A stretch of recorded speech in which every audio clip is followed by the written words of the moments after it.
Fue entonces cuando el escritor Émile Zola decidió publicar su J'accuse, mostrando no solo que Dreyfus era inocente, sino que además resultaba innegable la corrupción en el seno del ejército y en la administración de justicia. Lejos de provocar la adhesión, como se piensa en ocasiones, Zola se encontró con una resistencia feroz a reconocer la verdad. Incluso el diputado católico Albert de Mun desafió al gobierno a actuar contra Zola, obligando al ministro de la Guerra, el general Villot, y al entonces presidente Jules Méline a instar el procesamiento del escritor. Zola, a pesar de haber dicho solo la verdad, fue juzgado y condenado, no quedándole otra salida que la de exiliarse para evitar una más que injusta prisión. Semanas después se confirmaría que el documento que se había utilizado para condenar a Dreyfus era falso. Sin embargo, a pesar de todo, hasta el año 1906, casi una década después, Dreyfus no fue rehabilitado. Para entonces, Émile Zola había muerto, y había muerto de manera misteriosa en su casa, envenenado por las emanaciones de una chimenea. Al final se hizo justicia, pero el costo para el valiente escritor que había denunciado todo resultó extraordinario y quién sabe si incluso mortal. En las últimas horas hemos tenido nuevas noticias sobre un espantoso atentado contra la libertad de prensa. Sin ánimo de ser exhaustivos, los hechos son los siguientes. Primero, Francisco Pagán Martín Portugués es abogado funcionario del Ayuntamiento de Cartagena y fue designado políticamente como director general del Ayuntamiento y jefe de los servicios jurídicos por la antigua alcaldesa y senadora del Partido Popular, Pilar Barreiro. Segundo, Pilar Barreiro está imputada en la operación Púnica, en el caso Pokémon y en el caso Novo Cartago. Especialmente importante fue el papel de Pilar Barreiro en lo que la jueza instructora del caso Pokémon en Lugo ha denominado la trama de Hidrogea o la mafia del agua. Tercero, en ese caso no solo está imputada Pilar Barreiro, sino también varios de los antiguos concejales por presunta financiación ilegal del Partido Popular y viajes turísticos pagados por Hidrogea, a cambio de entregarles el contrato de aguas de la ciudad de Cartagena.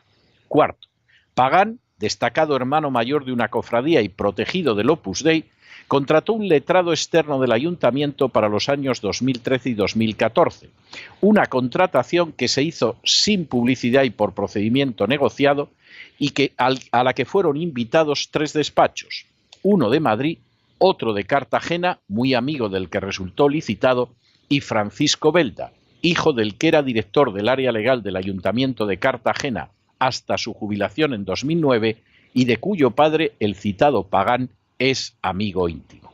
Quinto, al dicho procedimiento negociado no se presentaron los 2 primeros despachos y se adjudicó el contrato a este Francisco Belda, que por entonces tenía poco más de 30 años y ningún nombre en el mundo de los juzgados de Cartagena.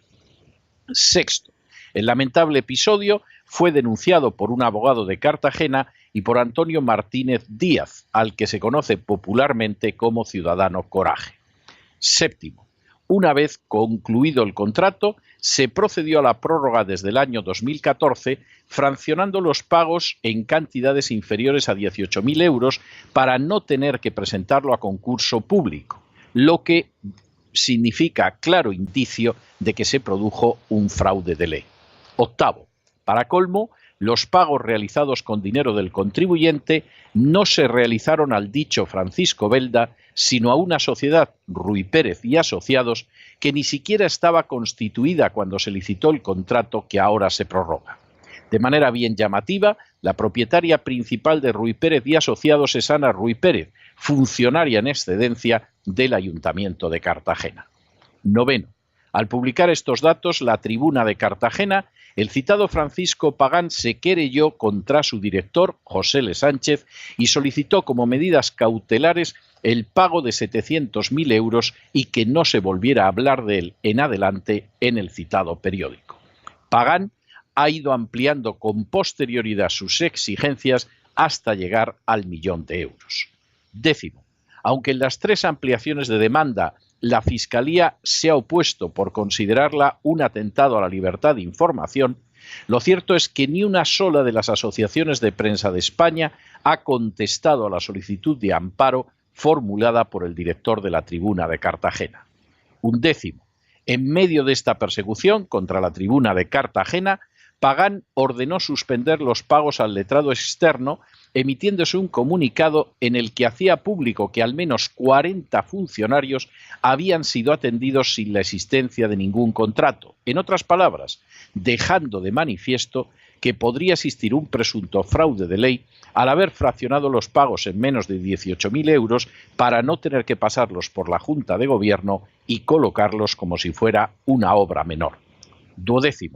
La publicación de estos hechos por la Tribuna de Cartagena impulsó al denominado ciudadano Coraje a ampliar su denuncia en la Fiscalía a por lo menos 40 delitos más de fraccionamiento de contrato, prevaricación, fraude de ley y malversación de caudales públicos. 13.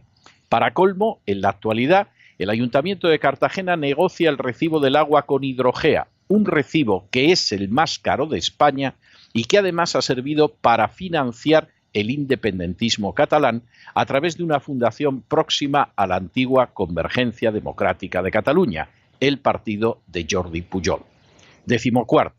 Los abusos de Hidrogea provocaron ya hace 13 meses que el Pleno del Ayuntamiento de Cartagena encargara un informe urgente precisamente a Francisco Pagán sobre la posibilidad de rescindir el contrato por incumplimiento grave. Tras más de un año, Pagán suscribió totalmente las tesis de los abogados de la empresa catalana, afirmando que el abusivo contrato debería continuar. Y 15.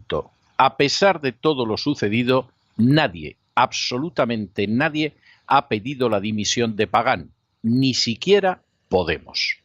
El caso Pagán, una derivación del caso Hidrogea, seguramente, constituye toda una radiografía de la España posterior a la transición. Un político relacionado con autoridades incursas en causas de corrupción y de financiación ilegal, en este caso del Partido Popular, bordea la ley para contratar de manera más que dudosa a quien le parece bien. El hecho orbita en la cercanía de una corrupción todavía mayor, la de adquirir un servicio público esencial, como es el caso del suministro del agua, a una empresa que no solo lo valora en exceso, sino que además respalda al nacionalismo catalán. Todos esos hechos, ya de por sí vergonzosos e inaceptables, los perpetúa por añadidura presuntamente una persona protegida por la Iglesia Católica ante el silencio total de la oposición, incluidos los antisistema de Podemos. Frente a esa pasividad de los políticos en el saqueo del pueblo, solo un medio independiente como la Tribuna de Cartagena se atreve a decir la verdad. Pero ese servicio rendido a la sociedad no le sale gratis. Pagán arremete contra el director del medio, José L. Sánchez, no solo exigiendo una cantidad salvaje, sino pretendiendo que se le amordace en adelante para que no pueda seguir contando la verdad. Semejante acción liberticida no solo no provoca ninguna reacción de los políticos, sino que tampoco lo hace entre las asociaciones de prensa que callan como suele ser habitual en estos casos. La radiografía de este episodio es triste, pero más que reveladora, porque reproduce la realidad de España. Primero, los políticos vacían los bolsillos de los contribuyentes de manera casi siempre inmoral y no pocas veces ilegal. Segundo, ese dinero que ha salido de los bolsillos de los contribuyentes es canalizado hacia gente que orbita alrededor de los políticos y que va desde grandes compañías a simples clientelas locales. Tercero, en ese saqueo de los bienes de los ciudadanos siempre suele aparecer alguna de las oligarquías catalanas que lo aprovecha y cuya corrupción jamás se denuncia porque es transversal y lo mismo sirve para partidos de izquierdas que de derechas. Cuarto, los cacicatos que derivan de estas acciones conducen al silencio de las fuerzas políticas por regla general y sean las que sean.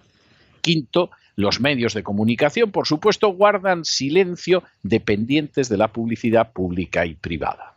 Sexto, cuando algún periodista o medio independiente denuncia los hechos, sobre él caen inmediatamente las represalias sin que pueda esperar ayuda de las fuerzas políticas o de otros medios de comunicación y compañeros. Y séptimo, al final, el sistema no pasa de ser una gigantesca farsa en la que lo único que puede darse por cierto es el saqueo del dinero de los ciudadanos por los políticos a través de los impuestos y del presupuesto, la connivencia de las oligarquías, especialmente las catalanas, en ese despojo perpetrado contra los ciudadanos, el silencio de las otras fuerzas políticas en buena parte de los casos, la protección de no pocos corruptos por la Iglesia Católica, la sumisión callada de los medios de comunicación y la represalia feroz y segura contra los que se atreven a hablar con veracidad e independencia, no pocas veces valiéndose para perseguirlos del mismo aparato del Estado. Quizá para muchos el caso Pagán y las presiones sobre la tribuna de Cartagena no tengan mayor importancia, se reduzcan a una anécdota local, a un episodio de provincias. Considerarlo así constituiría un grandísimo error. El comportamiento valiente e íntegro de José L. Sánchez, por el contrario, lleva a recordar al intrépido Émile Solá, que pagó con la condena, el exilio y quizá la muerte su amor por la verdad. La libertad de prensa está en juego y esa libertad de prensa ahora mismo se combate en Cartagena.